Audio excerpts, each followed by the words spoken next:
My name is Devin Arlo, 35 years old. I fold into my favorite leather armchair, toes thawing as I peel off boots still powdered in Buchanan House sawdust. Today it was rotted joists, beadboard that came apart like wet paper, and 100-year-old staircase that fought me splinter by splinter. But in that ache, there's the clean order of a job done right. I pour the Cabernet I promised myself on the drive home, burgundy light catching the last gold blade of sunset sliding through my craftsman windows, and let my body remember what stillness feels like. The phone hums on the coffee table. I ignore the first vibration and take a long sip, holding it on my tongue the way my grandfather taught me with tea. Slow, deliberate. Let the warmth decide who you are tonight. The second buzz, then a third, finally drives my hand to the screen. Contracts, deadlines, a contractor asking if we can just paint over the water stain. I mid-eye roll when my thumb stops. Nyla's face blooms on my feed inside a veil of white satin, cheeks lifted into a dream she's always preferred to the morning after. Caption: Final fitting for the big day. Nyla and Travis. Forever after. My breath misfires. Wedding. What wedding? I flick through the feed with a frantic efficiency I usually reserve for plans and spreadsheets.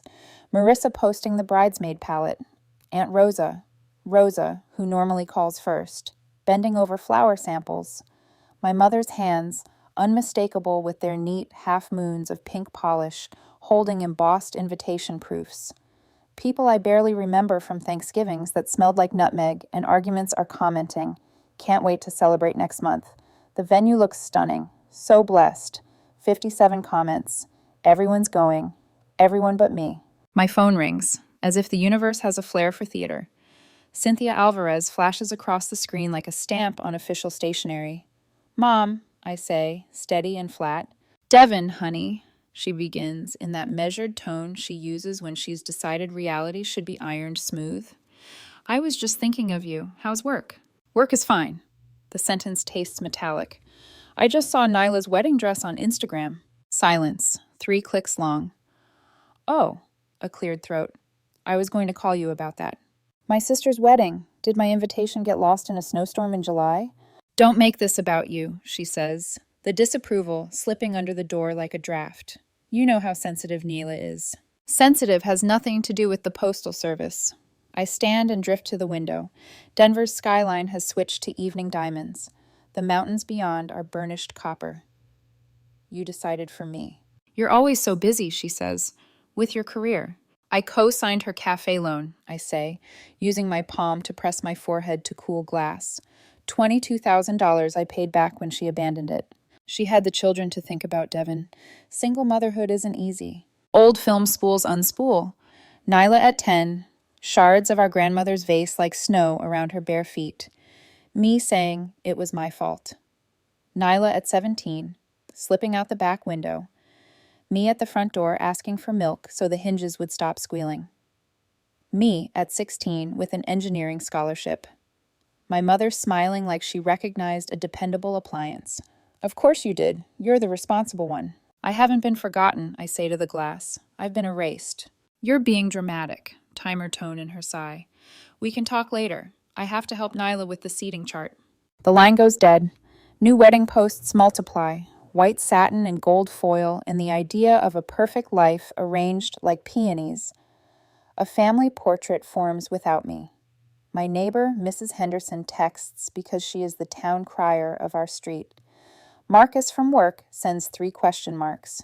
Jenna writes, "Call me." I don't move. The room darkens without lamps. I let it. For 35 years, I've been the fixer. Nights with a crying sister, weekends babysitting, loans that turned into gifts. I've restored houses with holes you could climb through, but I cannot restore myself to a family that insists I'm only furniture when needed. The thought lands cool as a coin in a palm. This time, I won't fix what they broke. 3 mornings later, the gravel under my tires announces me to the Victorian on Maple in Boulder before my knuckles even touch the door. Stained glass scatters ruby and amber across the porch, like someone broke the sunrise and forgot to sweep.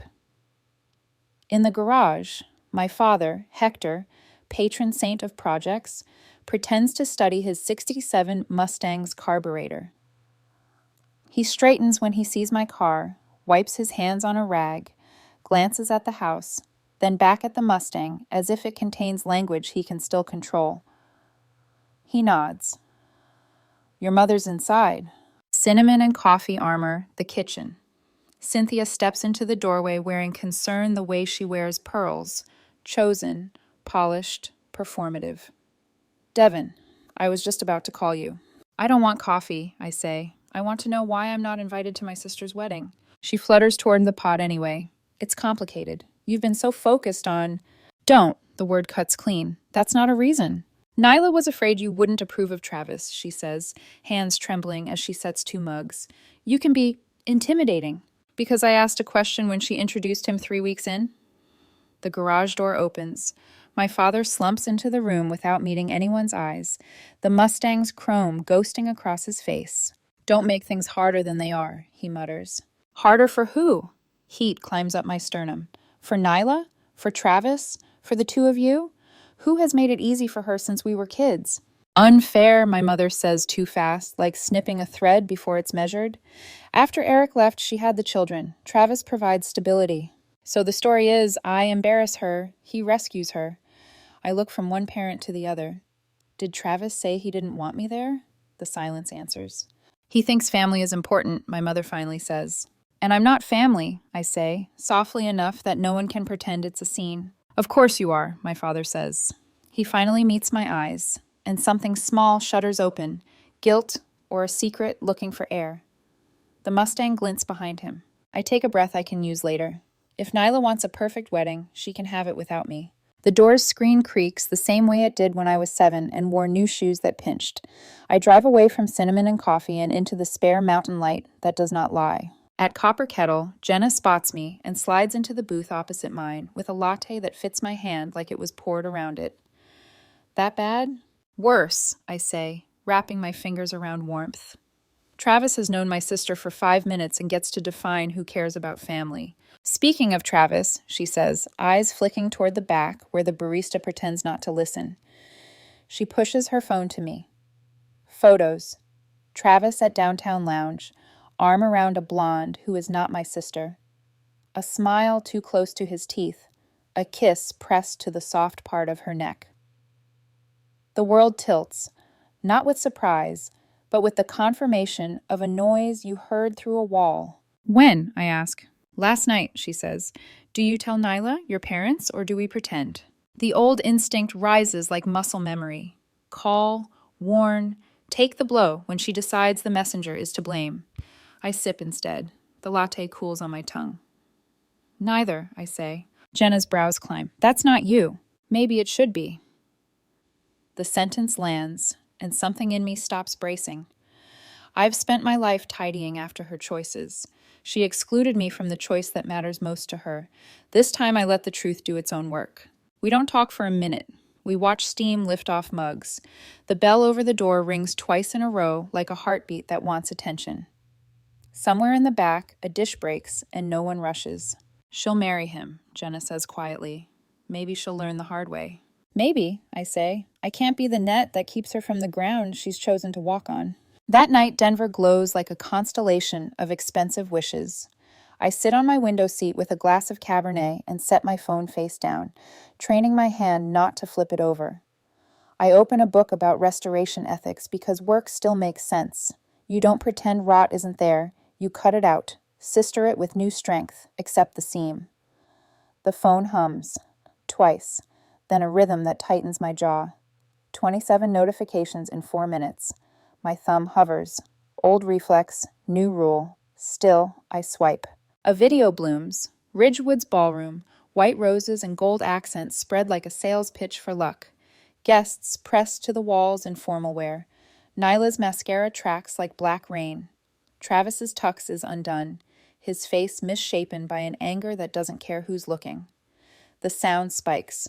You set me up, he shouts. My sister shoves him. Everyone knew. His palm arcs. The crack ricochets through my living room. I flinch. The clip ends. Messages cascade. Jenna, are you seeing this? Marcus, Reed Alvarez trending for all the wrong reasons. Mrs. Henderson, dear, your family is on the news. Channel 9. I shut the phone before the anchor can explain my family to me, hands shaking, not with shock, I knew who he was, but with the grief of being right. A call will come, and the script they know my lines to. I look at my hands. I decide to learn a new part. When it rings at 11:47, my mother's sob is already in the room. Your sister's hurt, she says. Please come. I close my eyes, and I can feel the Mustang in my father's garage, the way he looks at it when he doesn't have words. I wasn't invited, I say. Showing up now would be performance, not help. Silence stretches until I can hear the static where she's holding her breath. She always needed you, she whispers. She needed something I can't be anymore, I answer. When the line goes dead, the quiet in my house is not empty. It's deliberate. Across town, the Ridgewood swallows the last notes of a ruined evening. On my coffee table, my phone sits like a live thing. I let it. Somewhere behind all this noise, I can feel a fuse. Thin, hot, drawing a line to the next truth. I don't run toward it. I don't run away.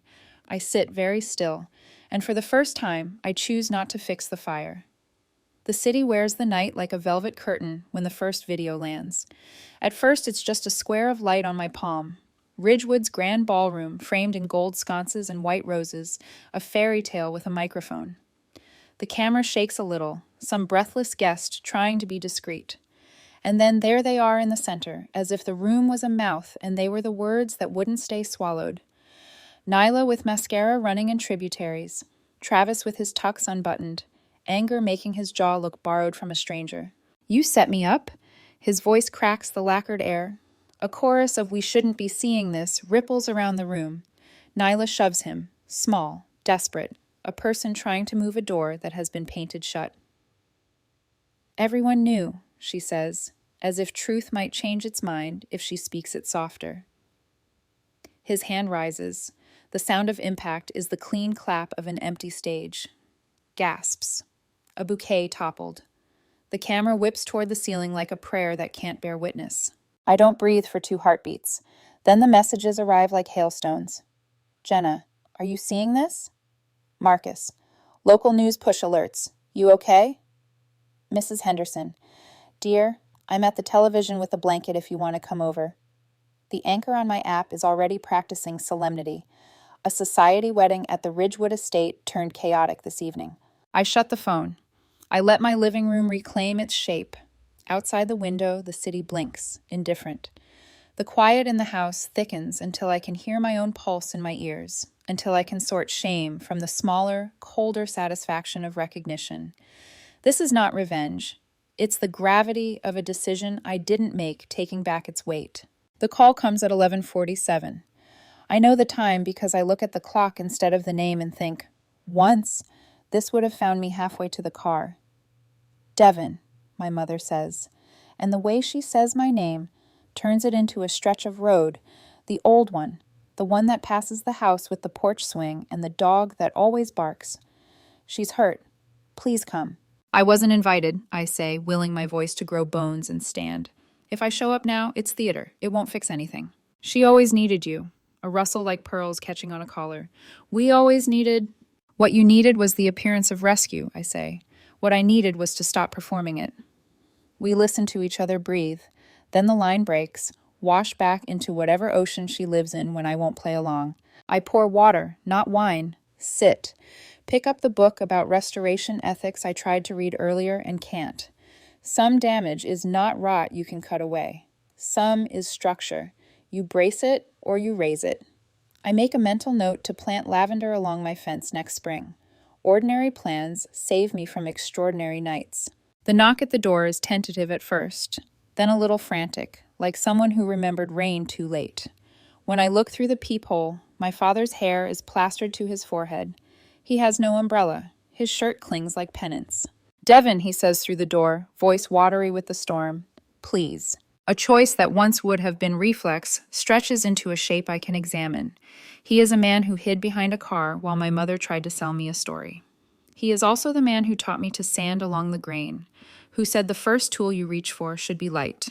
I open the door. You have 10 minutes. I step aside. And if this is about Nyla, you can use 3. It's about the house, he says, rain pooling at his shoes. He holds a thick manila envelope like something that bit him. The bank is calling the loan. Mortgage? I take the envelope, feel the weight of paper and consequence. He swallows. HELOC. I don't invite him to sit. The kettle's switch clicks. Steam begins its small speech. Under the pendant light, the envelope exhales its contents.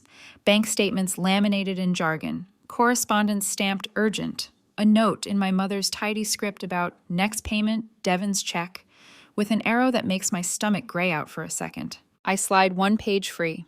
There it is. Home equity line of credit. 4 years old. $195,000. Co-signers. Cynthia Alvarez and Nyla, I say. She hasn't lived there in years. Your mother told the bank she did. He can't hold my eyes when he adds, we thought, after Eric left, with the kids, we thought it would stabilize things. We? The word doesn't sound like a word in my mouth. It sounds like the groan a staircase makes under weight you can't see. The mortgage was fine, he adds quickly, like there might be points for partial truth. We used your money to pay the HELOC, at first. Then, at first? I pick up another sheet.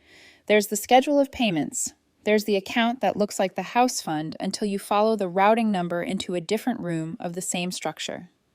There are deposits that line up with my monthly transfers like footprints through snow. $1,100 every month, 4 years, $82,000. You used my help to service a lie, I say. It comes out too calm, like I'm narrating a documentary about a stranger. He collapses into the dining chair no one likes because one leg is still a touch shorter despite my best efforts with a shim. We meant to tell you when we refinanced, he says. We tried, twice. After the wedding mess hit the news, the bank said, risk. His face crumples. I should have told you weeks ago, when you brought me the timing light for the Mustang. I almost did. You almost did, I repeat. My hands are steady when I reach for my camera, the one I use to document mold blooms and hairline cracks. The shutter claps its neat little gavel as I photograph each page. This is bank fraud, false residency, misrepresentation. Don't, he flinches. It would destroy your mother. It already destroyed my trust. The picture of the branch lobby catches my eye.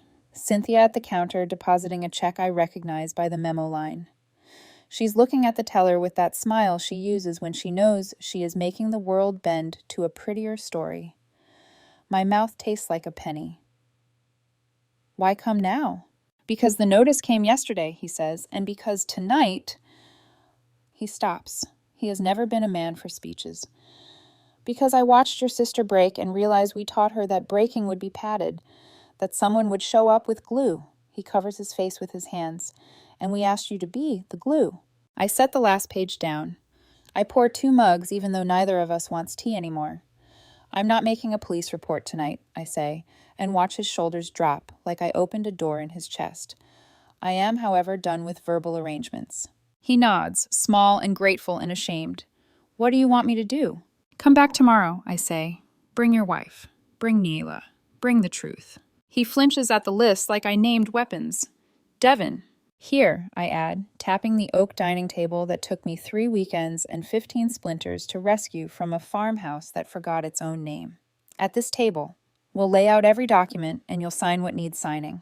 His eyes flick to the tabletop. He knows what it means when I stage a room. You'll let us make it right?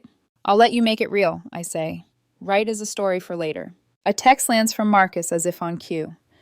My cousin at First American Title can open a slot for you, morning after next. He can also advise on what the bank may ask. You good? I type, I will be. Then to Jenna. Tomorrow 10 a.m. at mine. I'll need coffee and a witness who doesn't flinch. Devon, my father says, hand on the envelope like he might push it back inside itself. Thank you. This isn't thank you work, I say. This is repair, and I don't do invisible anymore. He nods once, the way he does when the torque is right and the bolt seats into the thread with that satisfying final bite. At the door, he pauses. Rain beads on his lashes. The Mustang saying, he says softly, a confession looking for a second confession to hold its hand. I might have to sell parts to make this right. For once, I say, and I hear the old tenderness trying to stand up in my voice. Sell what belongs to you. After he leaves, I clear a space on the table and start arranging. Documents in a neat fan, bank statements paired with calendar pages, photos printed and clipped, the camera battery charging. The oak glows under the pendant light, scar and grain both visible, honest. I text Aunt Rosa because truth needs a relative who remembers how it sounded before it was corrupted. If you can, be here at 10. I'd like you to see. She replies in a minute, I'll bring coffee and courage. I stand in the middle of my living room and let tomorrow take shape in my mind the way I do with a house, where the load-bearing walls are, where the light will fall when morning comes, which doors are false and which are only stuck. I am not rushing toward a fire. I am setting a table. There's a difference, and it is the first real difference of my life. Morning arrives pale and deliberate, light crawling across the oak table like it already knows what's coming. I've laid everything out as if for inspection. Statements, photos, loan documents, and the manila envelope, dried and wrinkled at the edges. The smell of paper and coffee mixes with rain drifting through the cracked kitchen window. I've restored houses from ruin. I know the difference between surface damage and structural rot. This table is my scaffolding now. Aunt Rosa arrives first, punctual as sunrise. Her umbrella drips at the door, her silver-streaked hair damp but composed. You look tired, mija, she says, voice full of quiet knowing. Not tired. Ready. I take the second mug from her and nod toward the papers. Thank you for coming. Family should tell the truth, she says, stepping inside. Not pretty lies. Before I can answer, the doorbell rings again. They're 15 minutes early. Of course they are. Power move. The kind my mother mistakes for dignity. Rosa squeezes my shoulder once and retreats to the kitchen. When I open the door, they stand like an illustration of hierarchy. My mother first, Cynthia in pressed linen, her expression an architecture of restraint. Behind her, Dad, eyes downcast, tie knotted too tightly. And then Nyla, smaller than I remember, arms crossed over her middle as if she could hold herself together by compression alone. Come in, I say. They file past me in silence. Shoes squeaking on the floor, I refinished myself. In the dining room, the oak table waits like an altar. They sit. No one reaches for the coffee Rosa brings. The rain keeps time against the window panes. For a moment, I just watch them. It's strange, realizing you've spent your life waiting for a silence this heavy. Finally, my mother exhales through her nose, the sound of someone testing whether they still control the room. What is all this drama for, Devin? If you need help with your finances. Stop. My voice slices cleanly through her performance. For once in your life, just stop talking and listen. Her mouth closes. A miracle. I slide a document across the table. This is the home equity line of credit you and Dad took out 4 years ago, $195,000, with Nyla listed as co-signer, claiming she lived at the property. Dad's eyes shut briefly. The paper between us gleams faintly, slick from the humidity. I pull another sheet forward. And this is the rental agreement I signed when I moved out 12 years ago. It clearly states that you cannot use my financial information or claim I reside there. You broke that agreement. Nyla leans forward, scanning the documents. What is this, Mom? Cynthia straightens, clutching her pearls as if truth were physical and she could strangle it. I only did what I had to do to keep a roof over the children's heads. You kept that roof with my money, I say, calm as a blade. $82,000 of it, to be exact. The same money I earned working 60-hour weeks while repaying your other daughter's failed cafe loan. Cafe loan? Nyla blinks, her voice cracking. You said that was a refinance. Aunt Rosa steps closer, her voice low but firm. Your sister co-signed your business loan, Nina. When it failed, she paid back every penny. Nyla's face drains of color. Her gaze flickers to Dad. You knew? He nods once, ashamed. Devin, we never meant for it to go this far, he says softly. Intentions don't erase fraud, I reply. Fraud? Cynthia's tone spikes, brittle. We're family. Family doesn't steal from each other. No, I say. They don't forge signatures on loan documents either. The rain swells, drumming the roof. I reach for another folder, spread out bank statements like playing cards. These show my monthly transfers, $1,100 each month for 4 years. That's $82,000 total. You deposited them directly into the HELOC's account, not the mortgage. You lied about what you needed. Cynthia's lips tighten. I told you the house needed repairs. Roof, foundation, and suddenly Travis's cousin's contracting company gets paid $22,000 for restoration. I flick to a receipt. You really thought I wouldn't notice the routing numbers? Her jaw flexes, a tick that means she's calculating how much truth she can afford. Dad whispers, "Enough, Sin." She turns on him. "Don't you start." But he doesn't look away this time. It's already started. She deserves to know. The words land with a strange authority, a man reclaiming the smallest corner of decency. I almost pity him for how hard it sounds to say. "I didn't know," Nyla murmurs. "Mom just said it was for the house, that Devin approved everything." "I believe you," I tell her. "You were always the golden child, but never the architect." Nyla's eyes fill. "What do you want me to do?" "I don't want your guilt," I say. "I want boundaries." My mother finally snaps. "You want to send your parents to jail? Make your sister homeless with 2 children?" "That's enough," Dad says, and this time his voice is a hammer. "She has every right to be angry." The room freezes. Even Rosa looks stunned. In 40 years of marriage, no one's heard him raise his voice to her. He spreads his weathered hands flat on the table. "If you want the house, Devin, we'll sign it over. The side lot can be sold to repay what we took." "Fine," Cynthia mutters. The word half spit, half surrender. I look at my father, really look. The man who taught me to restore, to find beauty in old grain, to believe in repair. Now he looks small under the weight of what he's built and broken. "I don't want your house," I say quietly. "I just want this to end." Rosa pulls a small notebook from her purse. "I spoke to a friend at First American Title," she says. "We can do a quick claim deed for the side lot today. Transfer it directly to Devin." Dad nods. "The Miller boy next door has been asking about that lot for years. He'll buy it." "I'll handle the sale," I reply. "I don't need an apology. I just need peace." For a long moment, no one speaks. The silence isn't angry anymore. It's thick with something heavier, truth settling into its proper place. Finally, Nyla stands. "Devin, She falters. "I'll find a way to pay you back." "Take care of your kids," I say. "That'll be payment enough." Her shoulders sag, but the relief is real. For the first time in years, she looks like herself, not the role our parents assigned her. Rosa collects the documents, sliding them into a folder.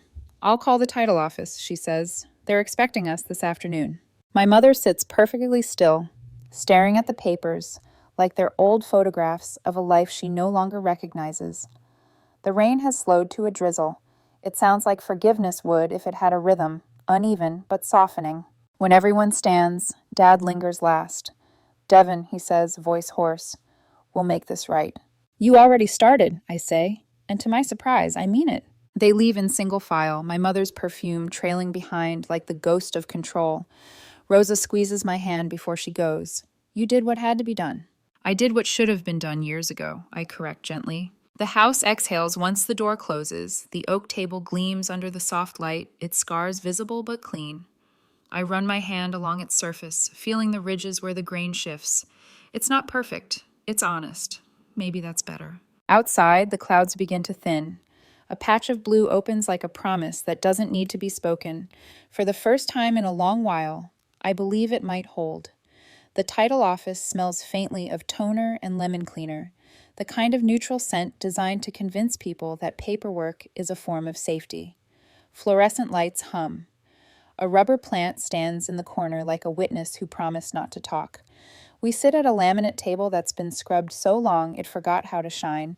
My father at one end, my mother facing the wall where a framed poster declares, "Your home, your legacy," in a font that doesn't understand our family. The escrow officer clears her throat gently. "We'll begin with the quitclaim deed for the side lot," she says, voice practiced soft. She walks us through where to sign and where to initial, page after page, the pen making small sounds like a watch trying to be brave. Dad signs first, his hand trembling in the way of a man who keeps a promise even when it costs. When the pen reaches my mother, she hesitates. For a heartbeat, we're all children again, waiting to see which story she will choose to live in. Then the nib scratches forward, Cynthia Alvarez, a crisp signature with a tiny flourish at the end, like an instinct that refuses to die. "There," she says. It isn't an apology. It's a marker placed on a battlefield after the soldiers have already gone home. Nyla's hands are folded in her lap, knuckles pale. The officer points to the next line. "Acknowledgement of transfer," she says. Nyla glances at me. A question she's asked since childhood, when I was the one who knew where the Band-Aids were. I nod once. She writes her name in small, careful letters, as if any sudden movement might break the room. My turn. I sign where indicated, initials where told. No speeches, no moral notes in the margins. The pen leaves a faint tick after my last initial. The escrow officer gathers the papers like a magician closing a trick. We'll record this afternoon, she says. Funds will disperse once the sale closes. Should be quick, given the buyer is already prepared. She smiles the weary, human smile of someone who knows that signatures can do a lot, but not everything. Congratulations, she adds, because there isn't a better word for this kind of ending. We stand. Dad touches my elbow as if the table were a dock and I were about to step into a boat. Devin, he says. He doesn't finish. He doesn't have to. I hear the apology inside my name, and I let it stay there, unextracted, where it can do the least harm. Outside, autumn air wears the last of the rain like jewelry. Cars hiss past on the wet road. My mother turns her face away from the wind. For a second, I think she'll reach for me and ask for something too expensive. Instead, she says, "We'll have to cancel Thanksgiving," as if the holiday itself had caused the weather. No one answers. A bus sighs and pulls away from the curb. Jenna meets me at my place that evening with takeout. Pad CEU, extra lime, because she knows citrus steadies me. We eat at the kitchen island with the news muted on the small TV above the fridge. Ridgewood footage flickers in silence. White roses, a smear of mascara, a headline rolled like a bandage around a wound we're tired of naming. How was it? She asks between noodles. Clinical, I say. A good kind. I tell her about the way the pen sounded, about the poster on the wall pretending legacy is a family heirloom and not a ledger. I tell her how Dad steadied his hand, how Mom signed like she was trying not to be seen signing, how Nyla looked younger without performing youth. And you? Jenna asks. I didn't make a speech, I say. It felt like honoring a rule I wrote for myself. She grins. Look at you following Devin's building code. We laugh, and the laughter surprises me. It doesn't splinter on its way out. Later, when the boxes are empty and the news is still moving pictures of other people's lives, I wash dishes one by one, slow enough to feel the heat. Jenna dries and stacks. You okay? She says softly, handing me a damp bowl. I'm adjusted, I say, and realize it's true. Adjusted like a level finding the bubble dead center after too many years of compensating. The next afternoon, the title office emails, counter-signatures, and a tidy timeline. The Miller boy, Miller man now, has wired the purchase funds for the side lot. A certified check will arrive within 3 days. Paper, when it's honest, moves faster than grief. I print the confirmation and slide it into a folder with a small label. House, true. The label makes me smile in a way that isn't bitter. 2 days later, Nyla texts, not a flood, a drop. Are you home? It's important. I type, 1 hour, just you. She replies, I'll be there. Rain begins half of everything in this family, and today it starts again, a clean, small percussion on the windows. When Nyla pulls up, her compact sedan hums like a stubborn appliance. The passenger door bears a shallow dent, the kind that says she found a way to reverse out of a tight spot without calling anyone. She steps onto my porch, clutching a small wooden box with both hands.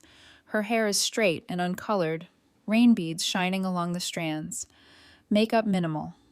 Nothing that can be mistaken for a costume. You look different, I say, opening the door. 3 jobs will do that, she says, attempting a smile that reaches her eyes the only after a second.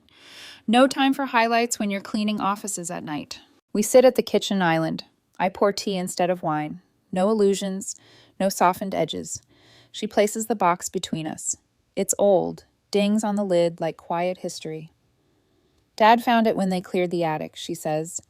I thought it belongs with you. I lift the lid. Grandfather's pocket watch lies nestled inside, gold case tarnished to a color that knows better than to brag. The last time I saw it, I was a teenager watching our relatives argue over who deserved symbols. I run a finger along the engraving. It's the only heirloom I ever wanted, not because of its worth, but because it measured time without asking anyone's permission. How did you know? I ask, winding it gently. The first resistance yields to a click. then a steady tick that sounds like a decision you can finally keep. You told me once, she says, back when we thought secrets were gifts.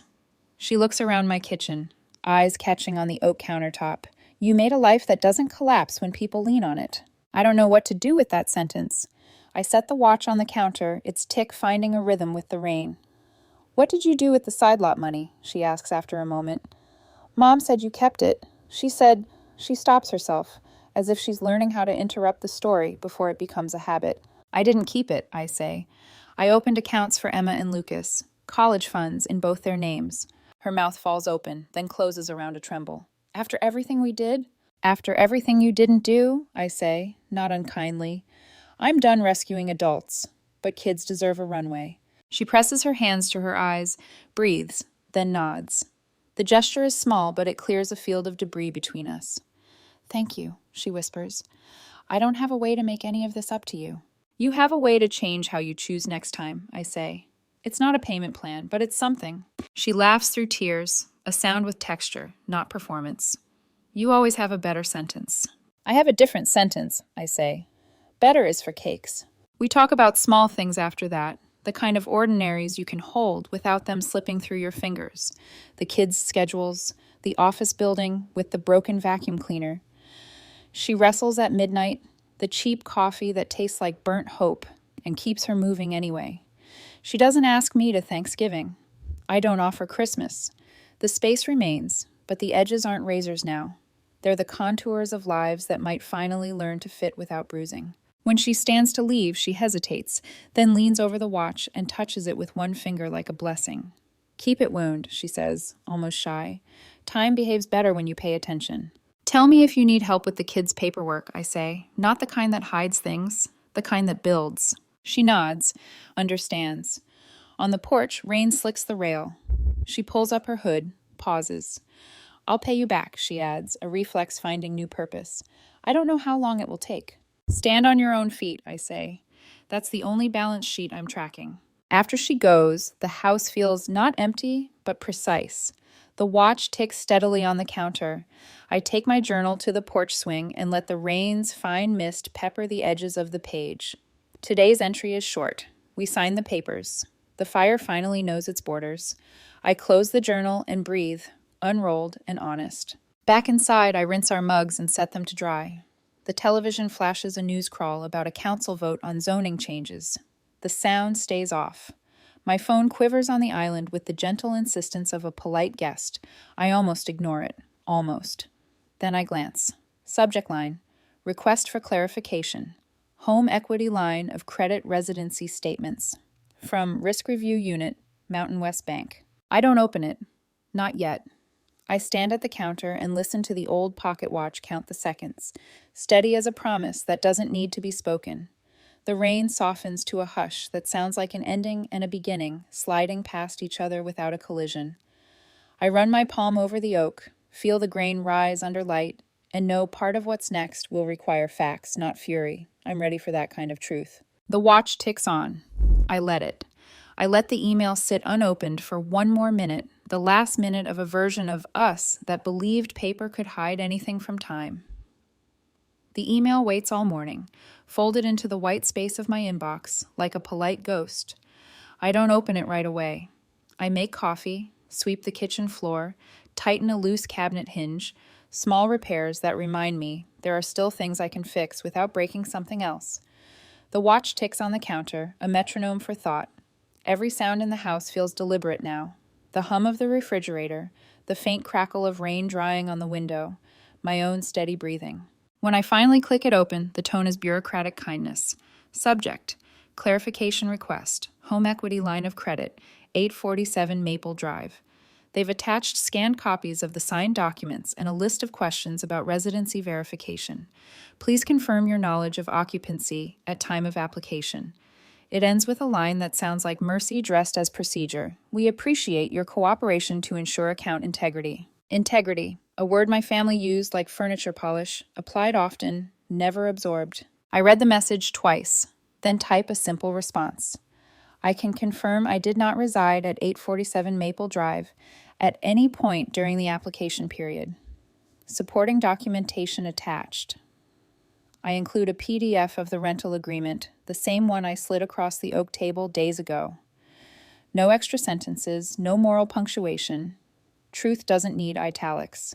When I hit send, the air in the room shifts, not dramatically, just enough to make the curtains lift like they're exhaling too. That afternoon, I drive to the community center on 10th Avenue, a building that used to be a school before someone decided education should have parking spots. On Thursdays, I teach a workshop called Balance Forward, Recognizing Financial Abuse. The irony never escapes me, but neither does the purpose. Today's session is smaller, 6 attendees, all different faces carrying the same tired posture. They remind me of floorboards that still hold weight but creak from memory. I write boundaries equal value on the whiteboard and let them sit with it. Money, I tell them, is never just currency. It's trust. It's permission. It's silence when it shouldn't be. They nod. One woman, maybe mid-40s, raises her hand and says her husband handles everything. Because he's better with numbers. I hear myself answer gently, maybe, but who's better with truth? The question hovers, soft but solid. When class ends, I pack the markers and stack chairs in a neat row. I've learned that order helps the heart digest what chaos leaves behind. Outside, dusk pours itself slowly over the parking lot. I pause before unlocking my car. Across the street, a man leans against a silver Mustang. Old model, 1967 maybe. The paint dulled by weather, but still proud. For a second, my breath snags. Then he turns, and it's my father. The sight feels impossible and ordinary at once. He lifts a small box from the passenger seat and crosses toward me, his shoes scuffing wet pavement. Didn't expect you, I say. I sold the carburetor and the rear axle, he says, voice steady, eyes tired. Got a decent price from a collector. Thought you should have this. He opens the box. Inside, a folded cashier's check. I don't look at the amount yet. I look at him. You didn't have to. I know, he says. That's why I did. We stand there a moment, the streetlight above us flickering through yellow moods. He looks smaller than the man who built that car, but lighter too, as if confession shaved off weight better than time ever could. Mom, I ask? She's staying with your aunt for a while, he says. Working on not explaining everything. He almost smiles. It's quiet in the house, the kind of quiet I think we all earned. He squeezes my shoulder, a gesture that once meant command but now feels like punctuation. Gentle, final. Take care of yourself, Devin. You too, I say. He walks back to the Mustang, starts the engine. The sound is rough, uneven, honest. I watch the taillights fade until the night swallows them whole. Back home, I set the check on the counter beside the pocket watch. I don't count the numbers. I don't need to. It's not repayment. It's recognition. The rain has stopped, leaving the air rinsed and new. The kitchen window reflects me faintly, layered over the mountains in the distance. For once, I don't look like the responsible one. I just look present. The next morning, a postcard arrives from Nyla. No envelope, just handwriting that looks steadier than it used to. Kids started school. Emma made the soccer team. Lucas wants to learn carpentry like Grandpa. Thank you for everything and nothing and both. Below that, a tiny doodle of a clock. No heart, no promise, just time. I tape it inside my journal and write beneath it, peace is not forgetting. It's refusing to reopen what has healed enough to hold weight. Weeks fold quietly into each other. Work picks up. I restore a Victorian in 5 points, whose porch columns are still painted in 1920s milk green. The rhythm of sanding, patching, priming fills the spaces where anxiety used to live. Every board I mend feels like a conversation answered without shouting. One evening, I host the community center volunteers for coffee. Jenna arrives last, as always, balancing cupcakes and gossip. Marcus says the bank closed the Alvarez investigation, she reports. No charges, just documentation corrections. Good, I say. Paper found the truth without blood. She grins. You sound like a poet pretending to be an accountant. Maybe that's all restoration is, I answer. Math with feelings. After they leave, I step onto the porch with my mug. The sky is an indigo bruise fading at the edges. The air smells like wet pine and beginnings. Across the street, porch lights blink on, one by one, a domestic constellation that feels almost holy in its ordinariness. I open my journal on my lap. Tonight's entry is simple. The softest revenge is peace and quiet. The pen hesitates over the period, then presses down, firm. The phrase lands like a closing door that doesn't slam. The watch ticks beside me, steady, insistent. I listen, not for echoes, not for apologies, just for time, doing what it does best, moving forward, whether we deserve it or not. I lean back, let the swing move with the faint wind, and let the world stay exactly as it is, repaired enough to live in, scarred enough to remember. And somewhere in the distance, maybe in Boulder, another house exhales, lighter for the truth it finally let go.